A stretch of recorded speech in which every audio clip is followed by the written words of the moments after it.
श्री भगवान बाबा यांचे जीवन चरित्र भाग 3. भगवान बाबांनी महाराष्ट्राच्या ग्रामीण भागात कीर्तनाच्या माध्यमातून शैक्षणिक, सामाजिक, नैतिक व सांस्कृतिक प्रबोधन केले. भक्तिमार्ग, कर्ममार्ग व ज्ञानमार्ग यांचा त्रिवेणी समन्वय त्यांनी साधला होता. तो त्यांच्या कीर्तनातही दिसून येई. कीर्तनकार म्हणून त्यांना प्रचंड लोकप्रियता मिळाली होती. आपल्या कीर्तनांतून ते जातीभेद, धर्मभेद, अज्ञान, अंधश्रद्धा, अनिष्ट रूढी, परंपरा यांच्यावर प्रहार करीत.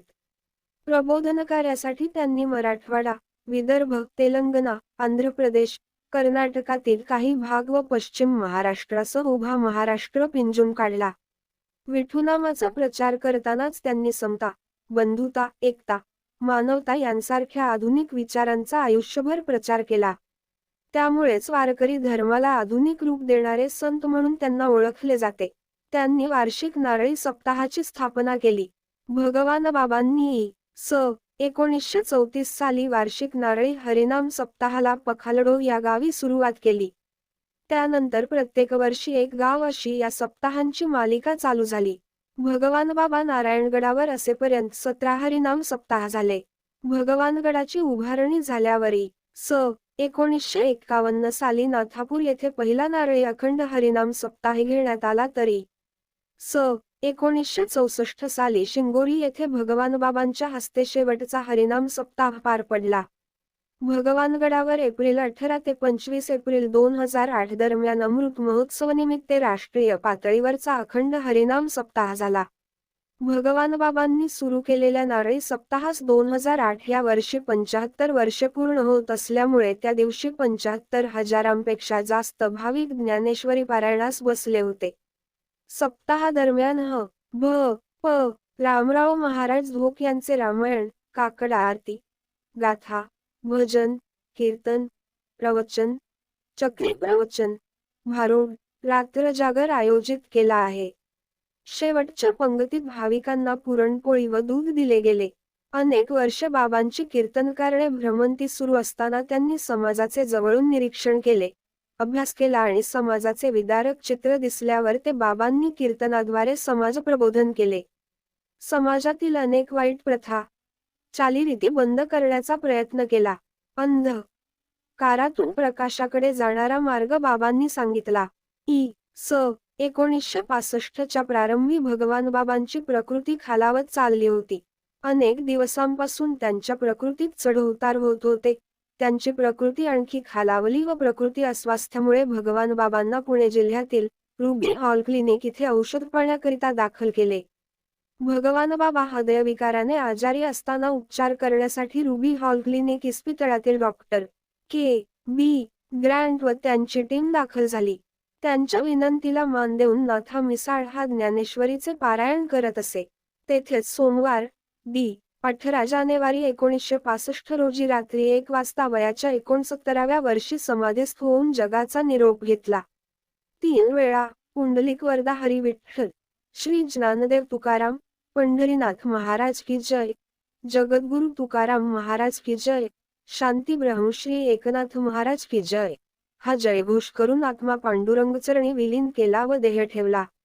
लाखोंचा पोशिंदा अनंताकडे झेपावला. त्या भूमीला धरणीकंपसारखा भासला. 1918च्या दशकामध्ये तमाम समाजाच्या हृदयाला हात घालत जवळपास 4 दशके महाराष्ट्रच नव्हे तर देशभर पसरलेली धर्मचळवळ शांत झाली.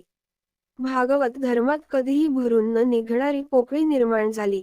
महाराष्ट्राचे उत्तुंग कीर्तनकार व्यक्तिमत्व हरपल्याने शोककळा पसरली. अटके पार जाऊन डौलाने फडफडणारा जरीपटका स्तंभावरून अनंताकडे झेपावला. भगवान बाबा हे भागवत धर्मप्रसाराचे कार्यकारणातले एक पर्व होते आणि त्या पर्वाची सांगता झाली. भगवान बाबा नावाच्या एका पर्वाचा अस्त झाला. एका युगाचा अंत झाला. एक वादळ शांत झाले. झंझावात विरून गेला. शतकानुशतके वाट पहावी लागलेला भागवत धर्माच्या सूर्याचा अंत झाला. वारकरी संप्रदायाचा आधारवड गेला. भागवत धर्माचा वटवृक्ष उन्मळून पडला. महाराष्ट्राच्या वारकरी संप्रदायातील एक अध्याय संपला. शून्यातून सामर्थ्य निर्माण करणारा कुशल संघटक तारा हरपला. सामान्य माणसासाठी झटणारा एक सिंह गमावला. कीर्तनातून निघणारे सूर पांडुरंगचरणी विलीन केला होता. तब्बल 45 वर्षे वा त्याहूनही अधिकचा प्रदीर्घ काळ महाराष्ट्रात ज्या भगवानगडावर त्यांनी कीर्तने गाजविले ते सुन्न पडले. बाबांच्या निमित्ताने जनतेला त्यांचा देव गवसला होता. त्यांची शैली, भाषा, व्यक्तिमत्व, बाणा हा पुन्हा होणे नाही.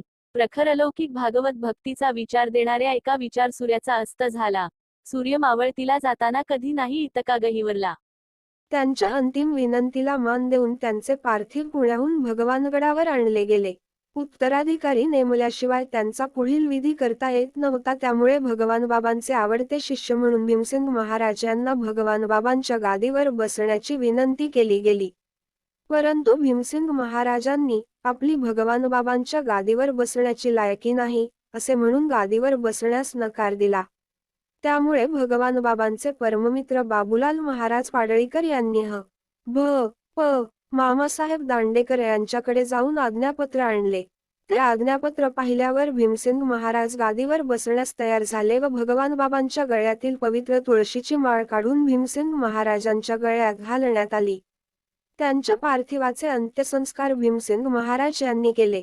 भगवान बाबांचा कीर्तने ऐकलेले मंडळी आपल्या लाडक्या सम्राटाच्या बाबांचे जाण्याने भगवान बाबांना शेवटचा निरोप देण्यासाठी, भगवान बाबांचा आशीर्वाद घेण्यासाठी गावोगावची भजनी मंडळी, दिंड्या, टाळ, पखवाज, मृदंग, तालमणी घेऊन आली होती.